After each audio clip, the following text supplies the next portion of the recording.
निम्नलिखित रैखिक समीकरण को एक्स बी एक्स प्लस सी बराबर 0 के रूप में व्यक्त कीजिए है और प्रत्येक स्थिति में ए बी और सी के मान बताइए।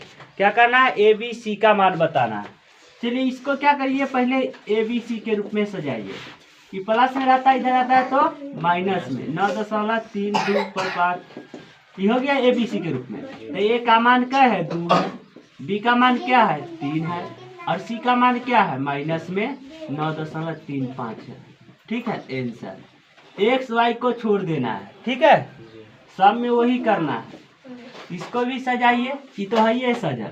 ए का मान 1 है, बी का मान माइनस में 1/5 है, वाई को छोड़ देंगे तो, और सी का मान सीधे माइनस में 10 है। जो चिन्ह के साथ रहेगा वह हो जाएगा। इसमें भी -2x + 3y यही माइनस में जाएगा 6 बराबर 0।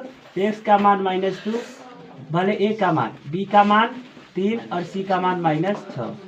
समझ में आ रहा है ना? इसी तरह इसका x - 3y बराबर 0। तो ए का मान 1, बी का मान -3 और सी का मान नहीं ना कुछ है, 0।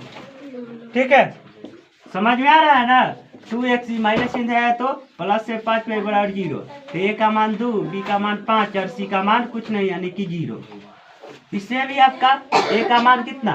3 और वही आपका बी का मान पूछेगा, बी का मान तो नहीं है, नहीं ना है वाई, तो बी का मान 0 और सी का मान 2। आंसर इसमें भी वही करना है।